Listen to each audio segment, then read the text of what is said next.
on the calendar for next week to talk with the HR contact for the plants who can help us come up with a communication strategy for the hourly plant workers. And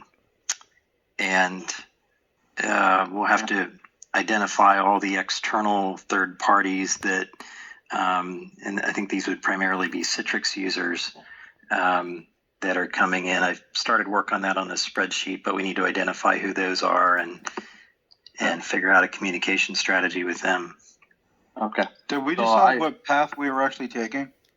Just wondering, because I don't remember us making a decision whether we're going to use SAM account at Hershey's.name or just what's existing there as in their what looks to be an email at Hershey's.com. Did we make that decision? Or I'm not sure we finalized on that. There's some pros and cons both ways. Right. If we start using user ID at Hershey's.com, that would be easier for the external people, but then it's a different nomenclature than we have for our employees.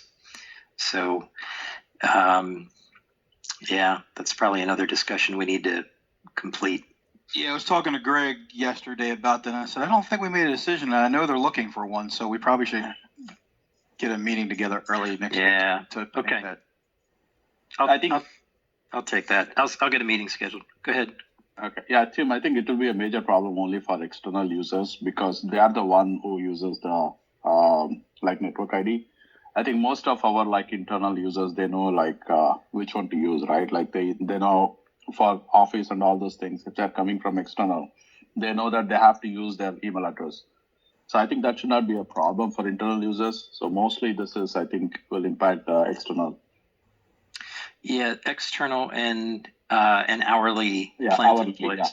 Yeah, because all the folks that have Office 365 accounts and have email, the prompt is going to look completely familiar to them. They see it all the time. They'll know what to do.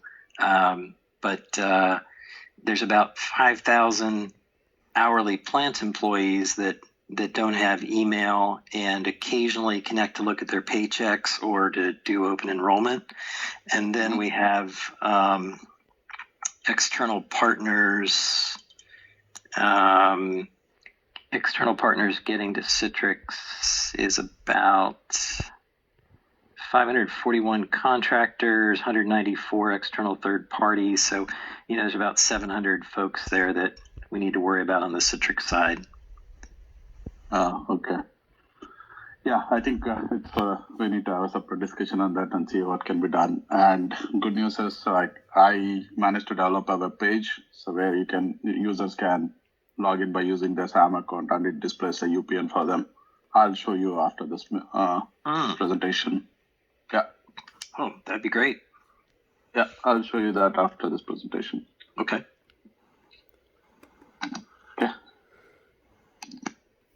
So these are the app. Okay, so either we need to see if the application which is using this works without, if we just send the user ID or something else.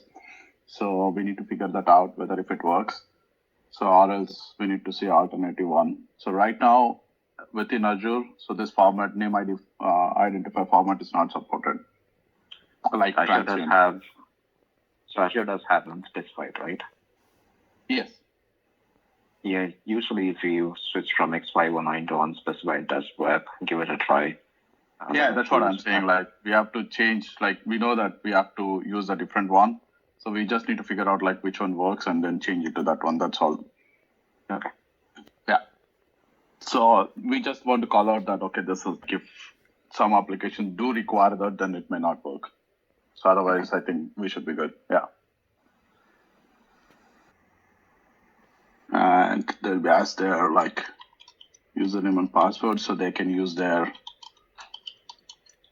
So when they click on login, they'll be displayed with their UPN. Oh, that's great. Yeah. So would you put this page as a link on, where would the user see this? This one we were planning to say, for example, which one I can take.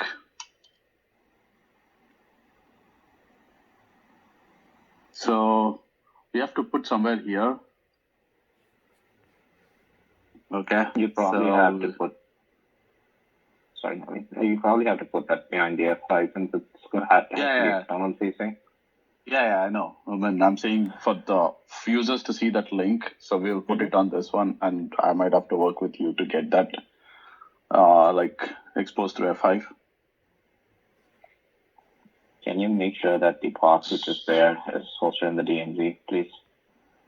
I just put it on a test box here, so we can create one in DMZ and then put it there.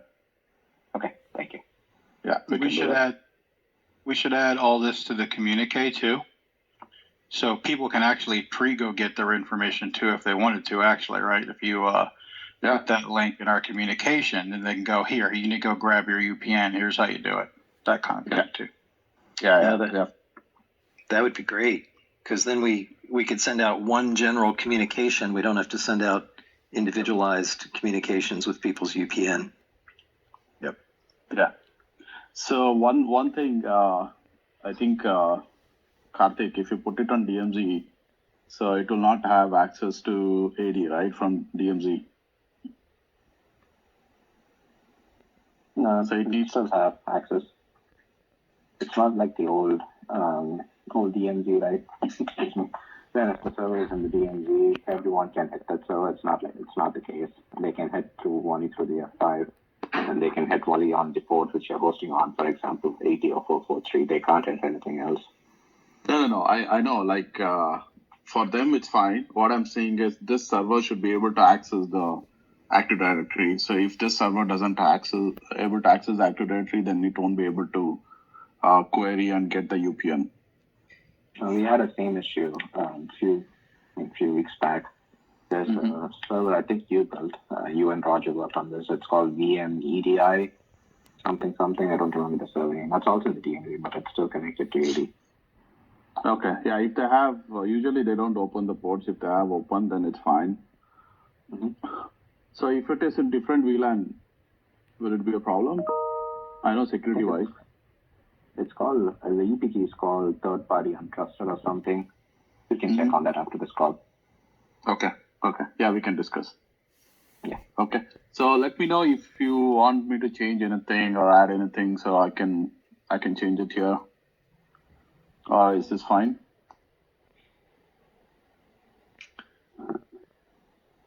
It looks good to me. Okay. Yeah. So, Naveen, the branding, do you want to keep it same as that film page which is there for HC logon? For when people come externally, they get not this one. There's another one, right, which comes for used to come. He's talking about the SSO page, Naveen. Oh, the Hachi one? Right. Yeah. People are used to that already, right? Yeah, but We this can is work for on that, Naveen. Yeah, we can check that. Yeah.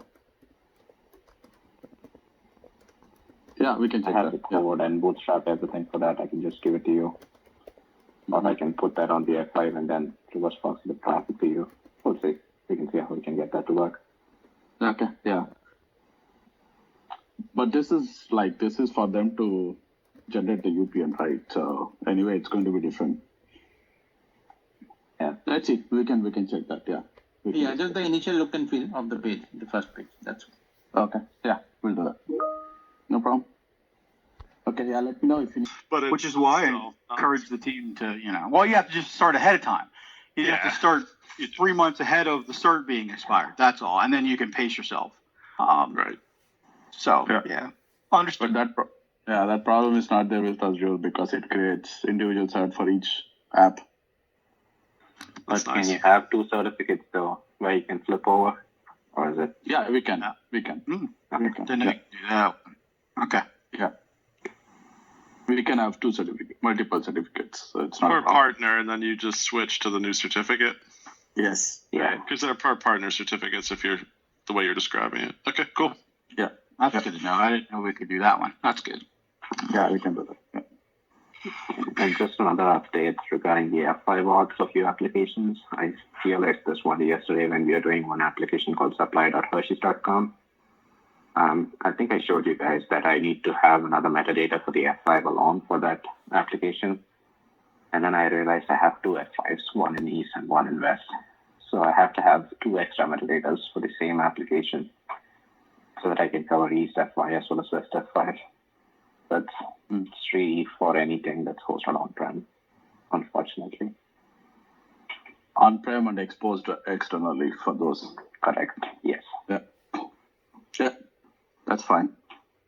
And for everyone's benefit, Tim and everybody, we created the folder in Teams for metadata. So we are dumping all the metadata that we received so far. So if anybody wants to refer back or do something, they can go back and refer in that. Is it possible to download from Azure portal itself, Naveen? For the individual partners, no. Mm-hmm. No. Theirs we cannot. Yeah, theirs we cannot. Okay. Yeah, we can just upload, cannot download. Okay. Okay. Yeah, so any other questions? Anyone? Okay, great. So good conversation. So we'll close it for this week. Everyone have a good weekend. Long weekend. Yeah. Thanks for all of your hard work, crew. Yeah. Thanks everyone. Thank you. Thank you. Bye-bye. Thank you. Bye.